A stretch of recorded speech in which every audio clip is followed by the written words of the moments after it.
On today's show, we're diving deep into Jonathan Kuminga. Is it actually the right move and the missing piece for the Phoenix Suns to be a playoff team next year? Or should the Suns just be done? Have they already done enough this offseason without grabbing Kuminga as well? Well, let's talk about it.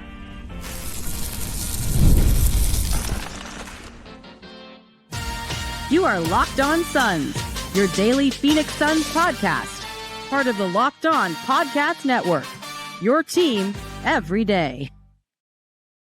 Welcome back into Locked On Phoenix Suns. I am Benjamin Garcia, host of the Ben Garcia Show mornings on YouTube and a credentialed Suns media member. Thanks for making Locked On Suns your first listen on this beautiful Monday. Don't forget, Locked On Suns is free and available on all platforms, including YouTube. So click that follow or subscribe button to do it. Thousands, dare I say millions of Suns fans have done already, become an everydayer and get locked onto the Phoenix Suns here each and every day. Today's episode is brought to you by Monarch Money. Take control of your finances with Monarch Money. Use code LOCKEDONNBA at monarchmoney.com for 50% off your first year. Joining me today, a very special guest and hopefully a fairly reoccurring guest. I want to nail that down with him. Probably should have pre-show, but you never really know. Joining me, managing editor of Bright Side of the Sun and host of the Suns Jam Session podcast, John Voita. Good morning, man. How are you? Good morning. Benny G. Can I call you Benny G? Ben? Dude,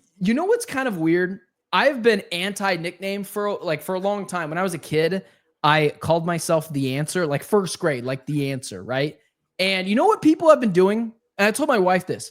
People have been like in public, been like, hey, yo, what's up, BG?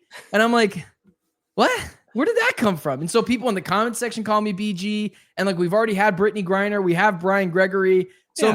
Am I the third most famous sports BG in Phoenix? Like that feels a little far-fetched, but I was like, okay, if you want to call me BG, I guess they can. More of a Benjamin guy, but either way, I don't really care. What about Benny G though? Like Benny, it's like Kenny saxophone. Now it's like Benny G on the pod. Like, dude, one thing I hate being called, which is why, and now people in the comment section are going to call me it, is Benny. I hate being called Benny, but listen, like it's not a secret anymore, right? We have a kid on the way, and like we don't know the gender.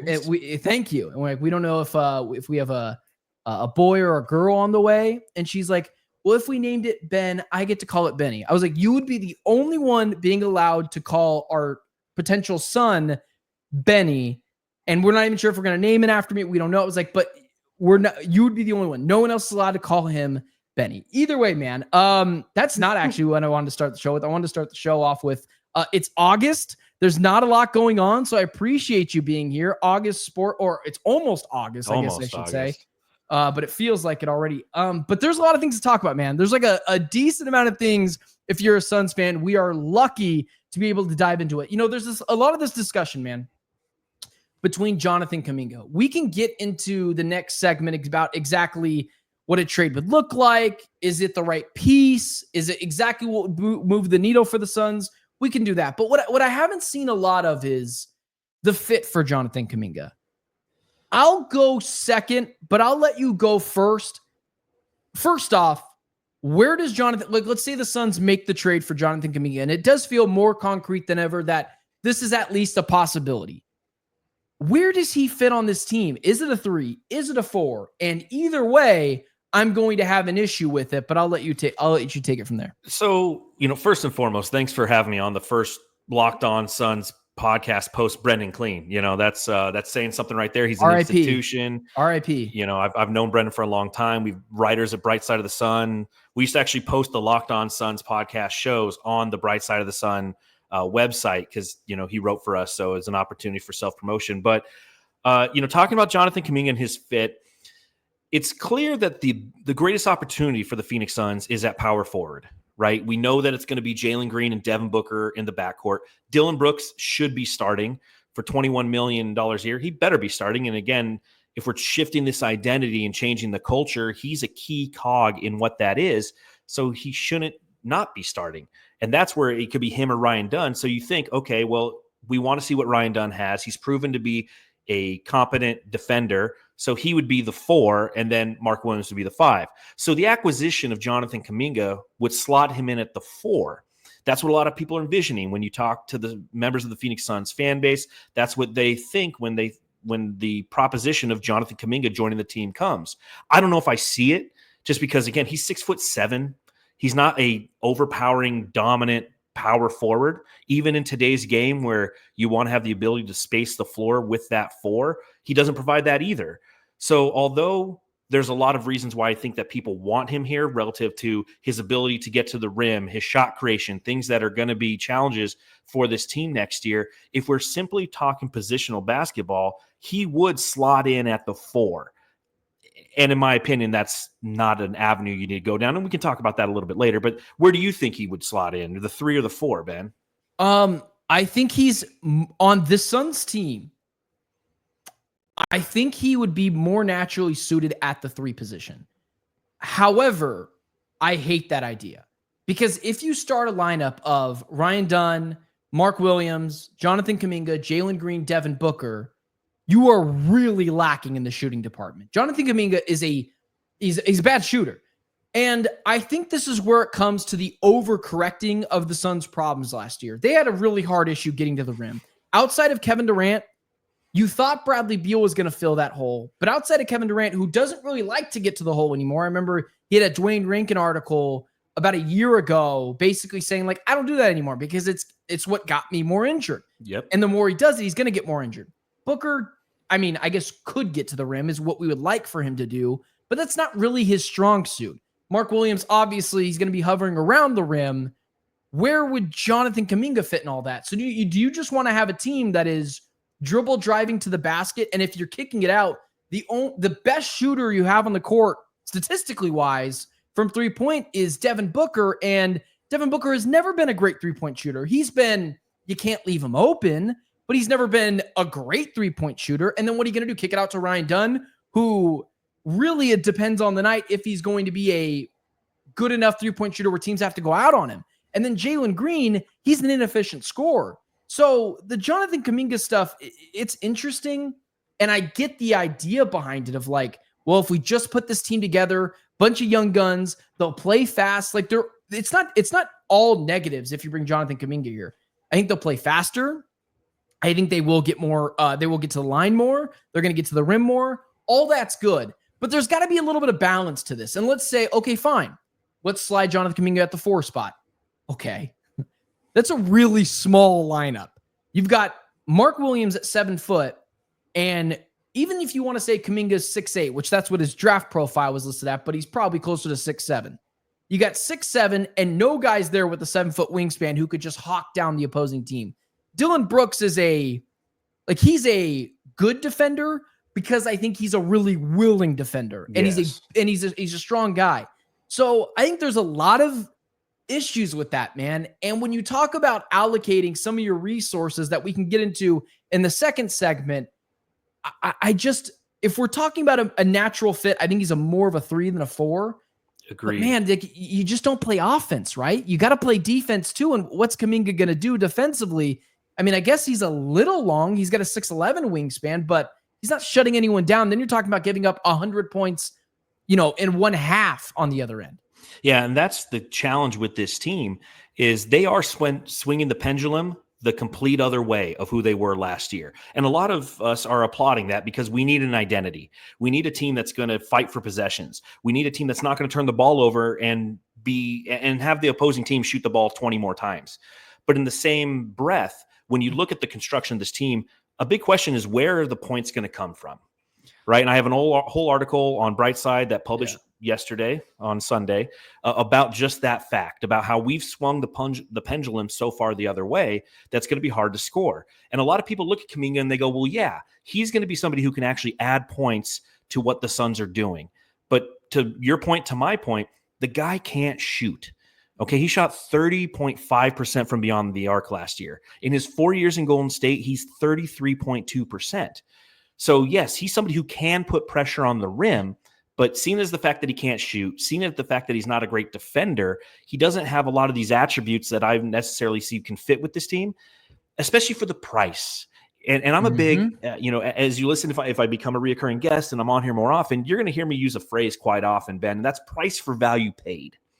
Okay, I love DeAndre Ayton until they gave him the max contract, because all of a sudden the price for value paid went in the opposite direction. It was negative because you're paying him X amount of dollars and you're expecting X amount of production and you're just not seeing it.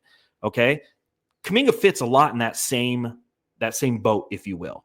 Okay, a top pick, great physical intangibles. Not always the best when it comes to attitude and effort. Somebody who pouts, and that's one of the reasons why Golden State is kind of having an issue with him, is because he's been somebody who kind of pouts when he doesn't get his way. Reminds me of somebody else we once drafted very high who had all the physical intangibles.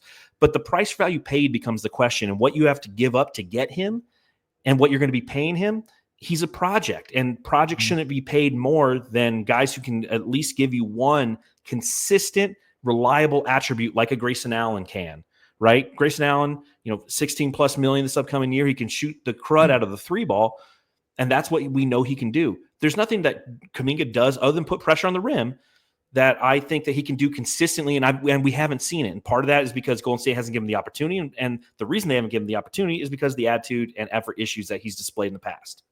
Well, I said this not too long ago with Brendan, and to Brendan's point, the Warriors do play a different brand of basketball than everyone else. It's very sophisticated, and the reason why they're able to do that is because they have all sorts of continuity for like going on a decade now. Yes. Those staples of those offenses. So I get that.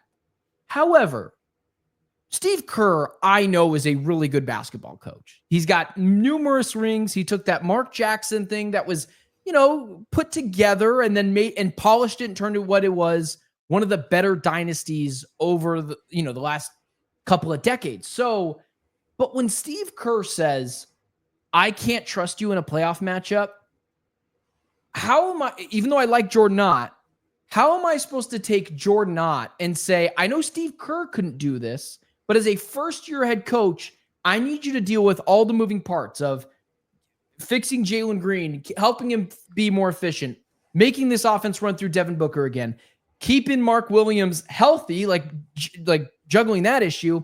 And is Ryan Dunn ever going to be able to shoot? I just think it's a little too much to bite off, but we can talk about kind of some of the positives with it next. Cause I don't think it's all negative. This isn't one of those things where if the Suns get Jonathan Kuminga, depending on the price, I'm not going to freak out over it. Cause I do get it to some extent, but let's talk about the price. Let's talk about not only what it could cost for Jonathan Kuminga, but also the price tag on a contract that you'd have to give him. Is it worth it? Is it too much? Are the Suns potentially doing too much? Let's talk about that next.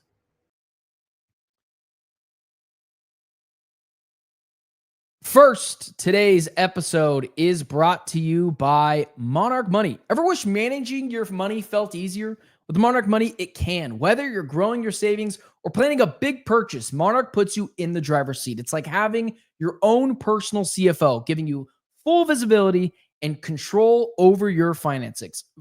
Monarch Money is more than a budgeting app. It's a complete financial command center. You can track all your accounts, investments, and spending in one place. So in addition to managing your money, you're also building wealth. One of the things for me when it comes to managing my money more properly, it's something Monarch Money would have helped me fix had I been using it earlier, is the fact that I have numerous subscription services, whether it's with Netflix or Paramount Plus, which we just barely canceled, or we're paying for 2 Spotify accounts. We could have merged it into one in my household. With Monarch Money, had I been able to clearly and visibly see all the different subscriptions that I was paying for, I would have been able to cut those in half and save myself a ton of money, hence allowing that money to be used elsewhere or putting in a savings account where it probably belongs already. So take control of your finances with Monarch Money. Use code LOCKEDONNBA at monarchmoney.com for 50% off your first year. That's monarchmoney.com, code LOCKEDONNBA for half off your first year. All right, I'm struggling with what needs to come first here, but I think this is where we'll go, and then we'll talk about some of the players that could potentially be sent in a deal with Golden State. Is there a price tag for Jonathan Kuminga on a contract that you are absolutely like, there's no discussion, you have to give a new contract to him? That's what a sign and trade is. Is there a number per year that you're like, I think I'm out on Jonathan Kuminga? Yeah, anything over 25 million annual average value. I think anything over that, again, you're banging on upside, and there's nothing wrong with that. And I'm not completely opposed to the idea of it, but I just think that, again, price or value paid on a guy who, as you mentioned, Steve Kerr is saying that I don't know if you can come in. It's funny to me that we go through 2 seasons with having Kevin Durant here, who does nothing but excel on the basketball court, but there's issues with the team, right? There's intangibles outside of what's occurring on the actual court statistics-wise, and that is kind of one of the reasons why many people point to the fact that this team wasn't successful. We go back to the DeAndre Ayton era, if you will, and it was kind of the same thing. It's like, yeah, he puts up numbers, but when we talk about intangibles and attitude and everything relative to that, it's negative. So we don't want that on our team. And now the Suns are in the process of recalibrating their identity, realigning it, if you will, and bringing in gritty, tough defenders, guys who are going to put the work in. And the one guy who everybody's super excited to chase is a guy who's yet to prove any of that to be true, in Jonathan Kuminga. So anything over 25 million for a player who's truly untested, who doesn't have elite skills, he has elite athleticism, but hasn't showcased elite skills on a consistent basis, isn't somebody I'm lining up to hand a bunch of cash to over the next 3 years and see how it works out. We have guys on much more absorbable contracts where this next year, in my opinion, is a gap year that can be focused on development. And that's the direction I feel like the Suns should go.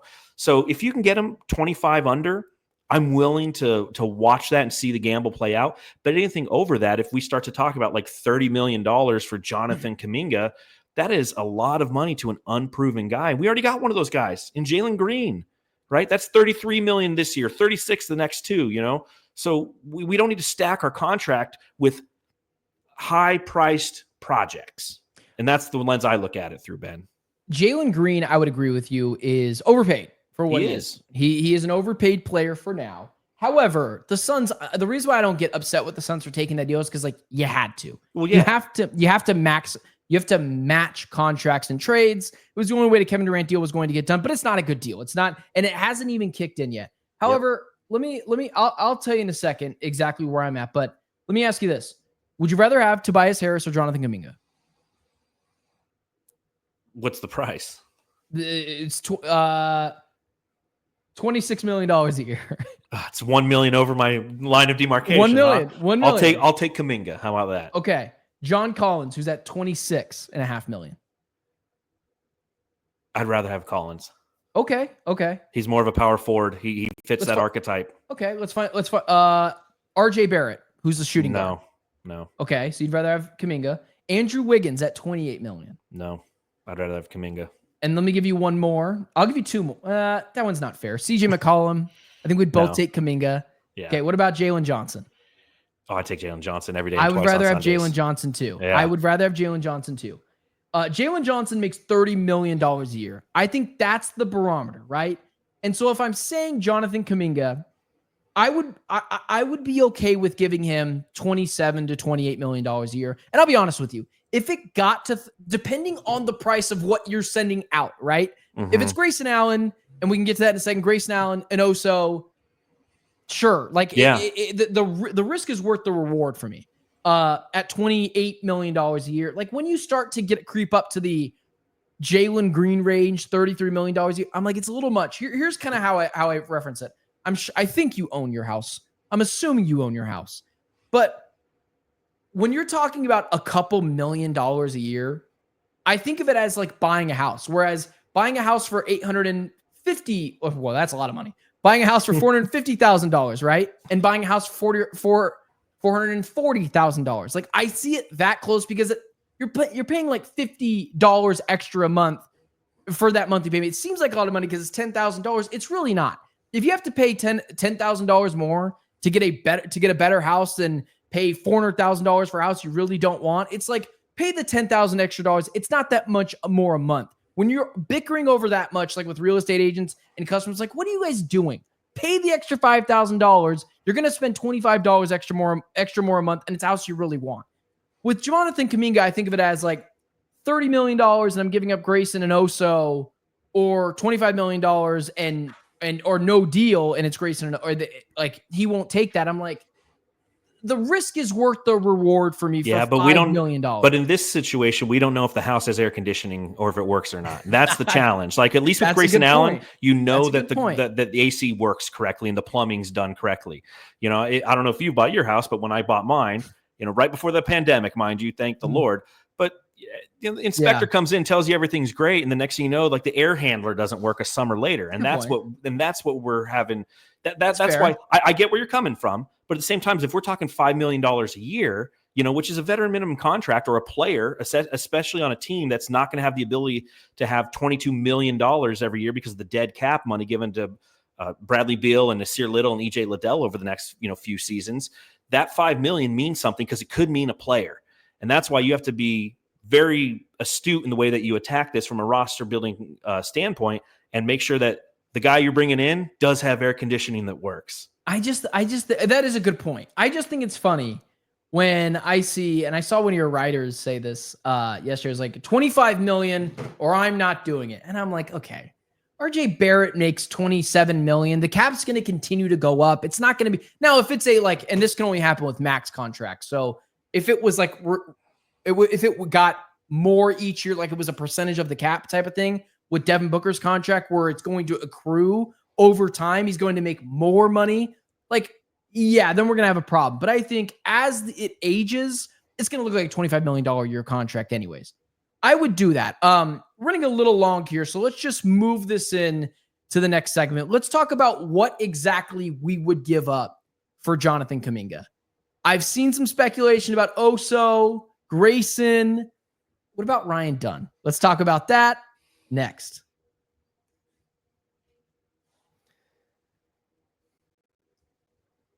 All right, closing out the show. Very fair question. It is kind of interesting to me to see the people on social media who are like, I get Ryan Dunn. I am the president of the Ryan Dunn fan club. I wanted that dude out of Virginia before he was even drafted to Phoenix, looking at their spot and saying, oh, that works. Grayson Allen, we would trade, right? But the Warriors aren't interested in Grayson Allen. It's where the Warriors leverage really comes into play. It's like, give them Grayson and Nick Richards and throw a ham sandwich their way and have them deal. Like, it's not how it's going to work, like it was with the Suns with Kevin Durant. Grayson Allen and Oso Ighodaro, would you do that? Absolutely, I would. But you have to look at it, all right, from a contractual standpoint, that equals about $19 million. Mm-hmm. Accelerators, all that. I think, you can offer Kuminga a little bit more in the sign trade back, but that puts him right in the zone of where I want to pay him.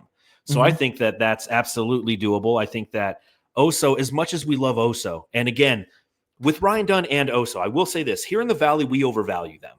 And I think a big part of that's because last season was such a comical show night in, night out, that when we saw guys who had skill sets or cared, and both those guys did, I mean, those are our guys. That's why we're going to like a lot of guys. We're not going to be a great team maybe next year, but we're going to like a lot of these players because they're going to hustle and they're going to care. Oso was a part of that. He was also part of a youth movement that we haven't had in Phoenix since Jalen Smith was drafted in like 2021. So we were excited about it.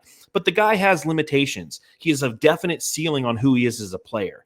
He can't shoot. He's got a push shot, and that's like it, right? He can pass, which is great, and it's something that we're going to need on this team is playmaking out of anybody not named Jalen Green or Devin Booker. So those are minutes that would be valuable, and I can see that. But at the same time, if it's him and Grayson, absolutely I would do that for Kuminga. Everything I said before is valid when it comes to who he is, his characteristics. I don't see the fit with the team, with the attitude and all that. But if you're doing it from a purely transactional standpoint, I would absolutely do that. Ben, would you do it? Would you give up Oso? It's funny with Oso. I like Oso. He's a good passer, which I think is underrated in big men. I think he's a good passer. And overall, I just think he's a smart basketball player. Yes, I don't think he's the most talented. IQ. But I think he's very smart. And when you have a team with guys of tunnel vision like Jalen Green, who I don't think is a dumb basketball player, that's not what I'm saying, but can sometimes get tunnel vision, I think it's nice to have that balance of a guy in Oso Ighodaro who's very smart, kick it out to the right guy. That being said, if I'm getting Summer League Oso Ighodaro and I'm getting basically Kevon Looney rebounding the basketball offensively and just breaking the backs of other teams who can't get a rebound and Oso is extending possessions. Like, that is incredibly valuable. And Oso was doing that in the summer league. And if I also get Oso, who's aggressive around the rim and is going to now add pressure to the rim with his push shot, all right, like that's a guy I want on this team and I think fits well in the 4 position if Kaman Malawach is really going to become some sort of stretch 5, right? However, let's be real, guys. He's a second-round pick. He's probably the 9th or 8th best player on a championship level team. That's not bad. You need 8 guys in a championship run, maybe not 9, but you need 8, right? And so Oso would play. But I still am a little, like, if you're keeping Nick Richards, Oso Ighodaro, Kaman Malawach, and Mark Williams, it's getting a little crowded down there. If I could swap that out for Kuminga, and then, like, yeah, I have an issue of, like, where's this guy going to start? But it's a good problem to have. I would move on from Oso, but I don't think I would do it for Kuminga because I just think, like, if Oso truly has this kind of value, which I think he might have some, and you can package Grayson, I think I'd rather get someone who fits a little bit better with the Suns. Agreed. Now, if that's not out there, like that might not be out there. Like maybe I'm overvaluing Oso.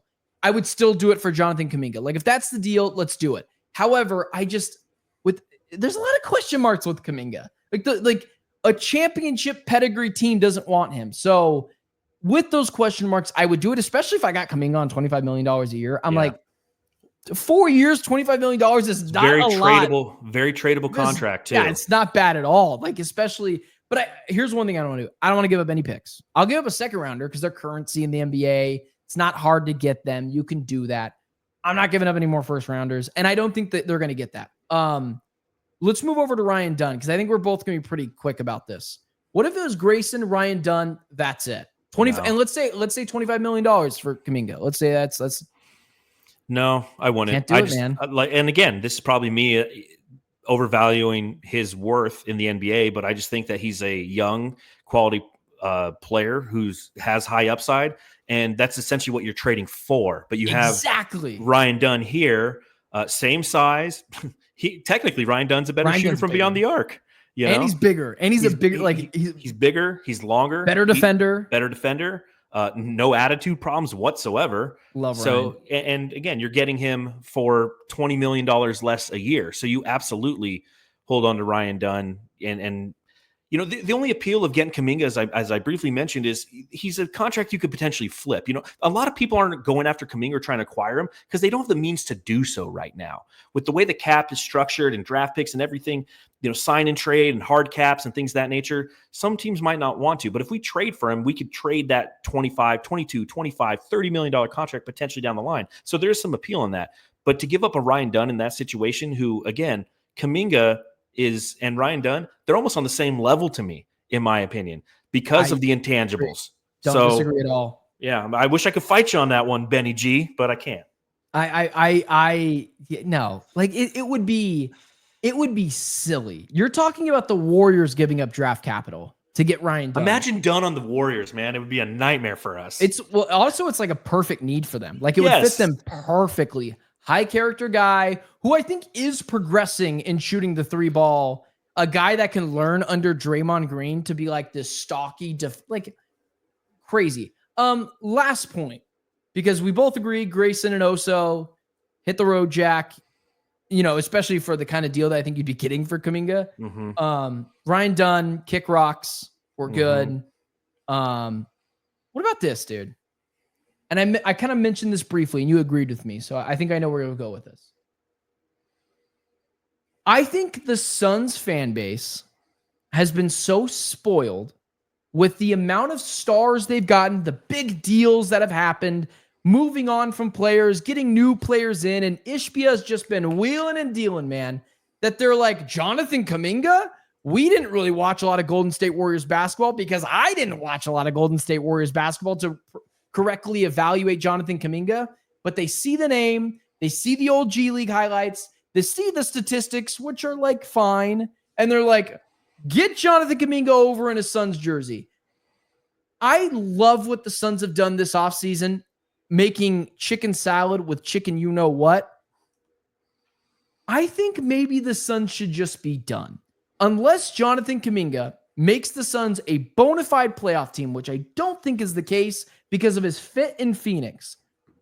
Why are we continuously wheeling and dealing and like willing to take a loss for Grayson Allen to get picks to send in a Kuminga trade when I don't even think this is the biggest hole the Suns have? I think they have a really big hole in the power forward position behind Ryan Dunn. Mm-hmm. And then in the point guard spot, although I think it's a little overblown, they don't have a traditional point guard. So if you could find that guy, like a Ricky Rubio type of player, which doesn't really exist anymore, I'd rather do that, man. I think the Suns are doing a little too much with this Jonathan Kuminga thing, especially if you have to trade literally your last assets, and meaning a couple of second-round picks maybe, and Oso Ighodaro, who I think, like, I'm not in a rush to get rid of Oso. Yeah. I would in some instances. I'm not attached to him, but it feels like Suns fans have been a little spoiled by the amount of activity that the Suns have been doing.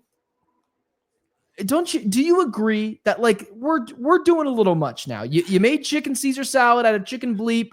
Let's just eat this. We don't need to go get something else. Taco Bell can wait till tomorrow. Ooh, Taco Bell.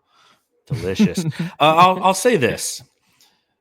Patience needs to be exercised. And by the front office and by the fan base. I honestly believe that. You know, if you talk about a traditional point guard, as you mentioned, we know one doesn't exist. And even if you were to go get one, it would move everyone down the line defensively. So now Jalen Green becomes the 2, Devin Booker becomes the 3, and we're right back where we were last year with Tyus Jones being the starter and us being an undersized defensive team that can't defend. And we experienced that like 2 months ago, 3 months ago, and people are already like, oh, we need to go get a quality starting point guard. Slow down. Have patience. We have to start playing. We have to recognize between our short-term greed and our long-term greed. And our short-term greed is, yes, we want to win and we want to win now. But that for the past 3 seasons has gotten in the way of the long-term greed. And that's why we don't have draft capital. That's why we have $22 million in dead cap space, because poor decisions made in the short term have led to this moment. So yeah, you see the flashy name Kuminga. And when you see the reports that there's only 2 franchises that have made concrete offers for Jonathan Kuminga, and it's the Suns and the Kings.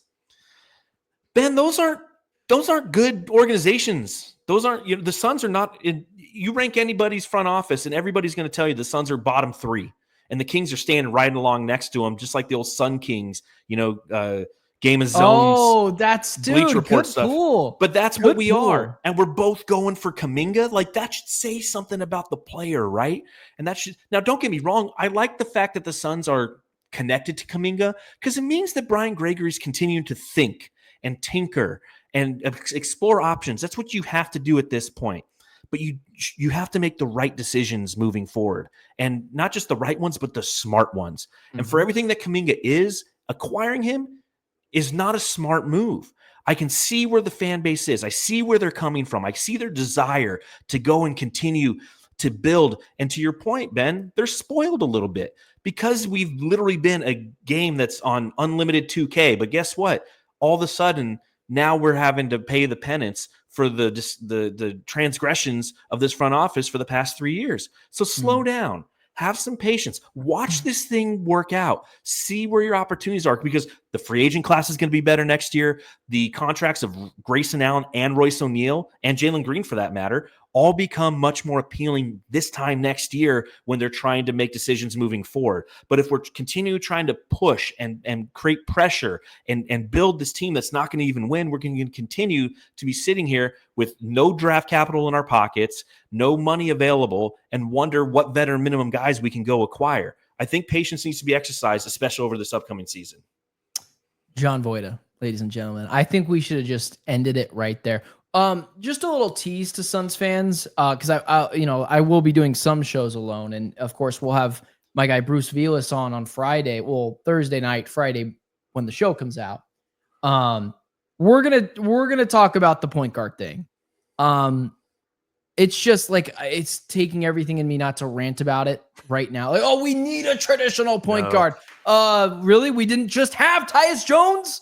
And that didn't work out? And you can say the system and all that stuff. I don't care. Defensively, it killed us. Night in and night out. Again, if you like to read, Bright Side of the Sun, I rant. That's where I do my ranting, Ben. And that you do my podcast. And you do a great job. Well, I There's a appreciate reason it. why you're on this show. I rant a lot on that website, and thankfully I still have credentials with the Phoenix Suns because sometimes I get a little frustrated and you aggressive. and me both, man. You and me both. I'm not gonna lie to you. There were a few times where I was like, I might be getting a call. Should I publish this? Whatever. I might be getting a call from my guy Palmer about something I said, but to the Suns' defense, I have went after this team. I have also praised this team, and I have never heard anything from them. You know what?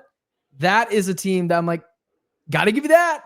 Got to give you that. All right. Hey, it's not malicious. Again, as long as you're not malicious, we're going to be critical because we care. But I'm not malicious. I'm not actively going after guys, peoples, and processes, although I did write something not very flattering about Josh Bartlestein. But at the same time, like, it wasn't malicious. Well, he's a Nepo baby. So exactly. That's kind of the point. Don't worry. People know how I feel about Josh Bartlestein, which is he's a Nepo baby.